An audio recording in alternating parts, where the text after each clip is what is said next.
Short ভিডিওতে সঠিক category set করুন।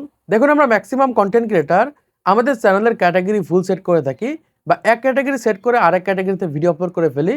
আবার অনেক ক্রিয়েটার রয়েছে আমাদের চ্যানেলে কোনো ক্যাটাগরি সেট করি না। এই কারণে দেখা যায় আমাদের চ্যানেলে জিরো ভিউজের প্রবলেম হয়ে থাকে, বা আমাদের ভিডিওগুলো ভুল মানুষের কাছে ইমপ্রেশন দিয়ে থাকে। এর জন্য বলছে, যারা একটা শর্ট চ্যানেল ক্রিয়েট করেছেন, অবশ্যই আপনাদের ইউটিউব চ্যানেলে সঠিক ক্যাটাগরি সেট করতে হবে।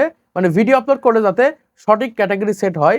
এই ক্ষেত্রে কি হবে, আপনাদের ভিডিওগুলো ভাইরাল হবে, আপনাদের ভিডিওগুলো সঠিক অডিয়েন্সের কাছে ইমপ্রেশন দেবে। ধরেন একজন কার্টুন ভিডিও দেখে, তার কাছে কার্টুন ভিডিও ইমপ্রেশন দেবে।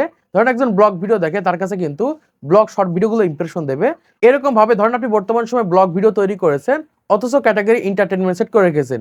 এই ক্ষেত্রে কিন্তু আপনাদের ভিডিওতে ভিউজ আসবে না, বা আপনাদের সেই সকল শর্ট ভিডিওগুলো সঠিক মানুষের কাছে ইমপ্রেশন দেবে না। এর জন্য অবশ্যই আপনাদের শর্ট চ্যানেলে সঠিক ক্যাটাগরি সেট করতে হবে। আজকে আমি সেটা আপনাদেরকে দেখিয়ে দেবো। সঠিক নিয়মে আপনাদের শর্ট চ্যানেলের সঠিক ক্যাটাগরি সেট করবেন। তো চলো আপনাদেরকে দেখিয়ে দিই। এর জন্য ফার্স্টে আপনাদের মোবাইল ফোনের গুগল ক্রোম ব্রাউজারটাকে ওপেন করতে হবে।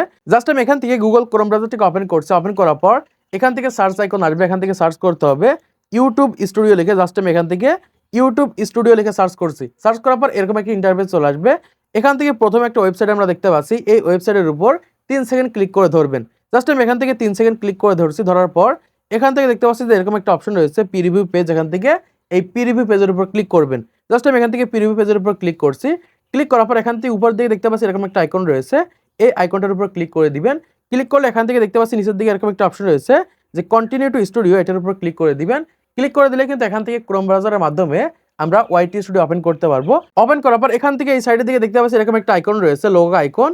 এখান থেকে আপনাদের ইউটিউব চ্যানেলটা লগ ইন করে নেবেন, বা আপনাদের যে মেইন ইউটিউব চ্যানেলটা রয়েছে বা যে চ্যানেলের সঠিকভাবে ক্যাটাগরি অ্যাড করবেন, সেই চ্যানেলটা এখান থেকে লগ ইন করে নেবেন, বা এই লোগো আইকনের উপর ক্লিক করে এখান থেকে জিমেইল দিয়ে লগ ইন করবেন।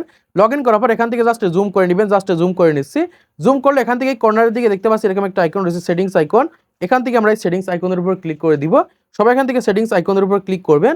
ক্লিক করলে আমাদের সামনে এরকম একটা নতুন ইন্টারফেস চলে আসবে। এখান থেকে আমরা 3 নম্বর দেখতে পাচ্ছি এরকম একটা অপশন রয়েছে আপলোড ডিফল্ট। এখান থেকে আমরা এই আপলোড ডিফল্টের উপর ক্লিক করে দিব। সবাই এখান থেকে আপলোড ডিফল্টের উপর ক্লিক করবেন। ক্লিক করলে এই সাইডের দিকে স্লাইড করলে এখান থেকে দেখতে পাচ্ছি যে অ্যাডভান্স সেটিংস বলে একটা অপশন রয়েছে। এখান থেকে অ্যাডভান্স সেটিংসের উপর ক্লিক করবেন। অ্যাডভান্স সেটিংসের উপর ক্লিক করলে এখান থেকে দেখতে পাচ্ছি আমাদের সামনে এরকম একটা ইন্টারফেস রয়েছে লাইসেন্স। এই লাইসেন্সের এই সাইডের দিকে দেখতে পাচ্ছি আমাদের ক্যাটাগরি রয়েছে। এখান থেকে আমাদের সঠিক ক্যাটাগরি সেট করতে পারবো। জাস্ট আমরা এটার উপর ক্লিক করে দিব। ক্লিক করলে এখান থেকে দেখতে পাচ্ছি যে 15টা ক্যাটাগরি রয়েছে।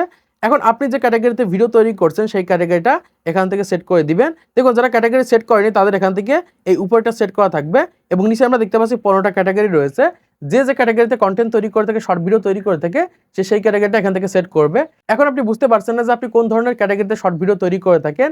এজন্য ছোট একটা টিপস আপনাদেরকে দেখিয়ে দিচ্ছি, এক্ষেত্রে সহজে বুঝতে পারবেন। জাস্ট আমি এখান থেকে ব্যাকে চলে যাচ্ছি। ব্যাকে আসার পর আপনি তো কারো না কারো দেখে শর্ট ভিডিও তৈরি করা শুরু করেছেন, বা কোনো না কোনো চ্যানেল দেখে আপনি সেই চ্যানেলের মতো কন্টেন্ট তৈরি করেন। এখন এখান থেকে আপনি সেই চ্যানেলটা প্রথমত সার্চ করে নেবেন। জাস্ট এখান থেকে ইউটিউবটাকে ওপেন করবেন। ওপেন করার পর সেই চ্যানেলের ভিতরে প্রথমত চলে যাবেন।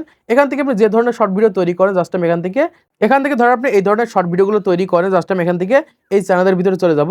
দেখুন, এই চ্যানেলে প্রতিনিয়ত এরকম ভাবে ফুড বা খাবারের ভিডিও তৈরি করা হয়। জাস্ট এখান থেকে ধরেন আপনি এই চ্যানেলের মতো ভিডিও তৈরি করেন। এখন আপনাকে কি করতে হবে, এই চ্যানেলের লিঙ্কটাকে প্রথমত এখান থেকে কপি করতে হবে। জাস্ট এখান থেকে থ্রি ডট লাইনের উপর ক্লিক করার পর এখান থেকে শেয়ার আইকনে ক্লিক করে দিবেন।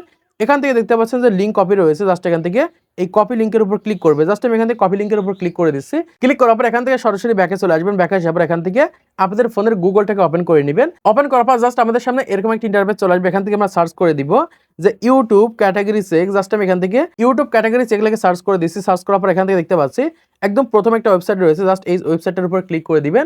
ওয়েবসাইটটা দেখে রাখেন। জাস্ট এখান থেকে আমি ওয়েবসাইটের উপর ক্লিক করে দিচ্ছি। ক্লিক করার পর আমাদের সামনে এরকম একটা ইন্টারফেস চলে আসবে। এখান থেকে জাস্ট এরকম একটা অপশন আমরা দেখতে পাচ্ছি। জাস্ট এখান থেকে paste YouTube URL or channel ID, এটার উপর ক্লিক করে দিব। ক্লিক করার পর এখান থেকে যে চ্যানেলের লিঙ্কটাকে আমরা পেস্ট করে আনলাম, জাস্ট এখান থেকে পেস্ট করে দিব। দেওয়ার পর এখান থেকে সার্চ আইকনের উপর ক্লিক করে দিব। এখান থেকে একটু নিচের দিকে চলে গেলে এখান থেকে দেখতে পাচ্ছি অলরেডি কিন্তু চ্যানেলটা চলে এসেছে। এখান থেকে আমরা দেখতে পারবো যে চ্যানেল মনিটাইজেশন রয়েছে কিনা। অলরেডি কিন্তু এখান থেকে চ্যানেল মনিটাইজেশন রয়েছে। একটু নিচের দিকে চলে যাব। এখান থেকে আমরা দেখতে পাচ্ছি যে চ্যানেল ক্যাটাগরি রয়েছে। এখান থেকে দেখেন চ্যানেল ক্যাটাগরি রয়েছে ট্রাভেল অ্যান্ড ইভেন্টস। এখান থেকে যদি আমরা ব্যাকে চলে যাই, ব্যাকে আসার এখান থেকে ক্রোম ব্রাউজার যদি ওপেন করে নিই, এখান থেকে আমরা দেখতে পাচ্ছি এখানে কিন্তু অলরেডি ট্রাভেল অ্যান্ড ইভেন্টস কিন্তু রয়েছে। এই ক্যাটাগরিটা এখান থেকে সেট করে দিব। এরকম ভাবে আপনি যে ক্যাটাগরিতে ভিডিও তৈরি করছেন সঠিক ক্যাটাগরিটা এখান থেকে সেট করে দিবেন। এই ক্ষেত্রে ভিডিও আপলোড করার সময় কিন্তু সেই সকল ভিডিওতে সঠিক ক্যাটাগরি সেট হয়ে যাবে। জাস্ট যেহেতু আমি এখান থেকে সায়েন্স অ্যান্ড টেকনোলজি ক্যাটাগরিতে ভিডিও তৈরি করে থাকি, আমি এখান থেকে সায়েন্স অ্যান্ড টেকনোলজি ক্যাটাগরিটা সেট করে দিচ্ছি। তারপর এখান থেকে সেভ আইকনের উপর ক্লিক করে দিবেন। জাস্ট আমি এখান থেকে সেভ আইকনের উপর ক্লিক করে দিচ্ছি। ক্লিক করে দিলে কিন্তু এখান থেকে সঠিক ক্যাটাগরি সেট হয়ে যাবে। এরকমভাবে আপনাদের ইউটিউব চ্যানেলের সঠিক ক্যাটাগরি সেট করতে পারবেন বা সঠিক ক্যাটাগরি অ্যাড করতে পারবেন। তো আশা করছি আপনারা বুঝতে পেরেছেন বর্তমান সময়ে আপনাদের ইউটিউব চ্যানেলে কিভাবে সঠিক ক্যাটাগরি সেট করে ভিডিও আপলোড করবেন। তো আজকের ভিডিওর মাধ্যমে আপনারা অনেক কিছু শিখতে পেরেছেন, জানতে পেরেছেন, বুঝতে পেরেছেন। তো ভিডিওটিতে ভালো একটা লাইক করে দিবেন, চ্যানেল সাবস্ক্রাইব করে দিবেন পরবর্তী আরো ইউটিউব টিপস এর ভিডিওগুলোকে দেখার জন্য।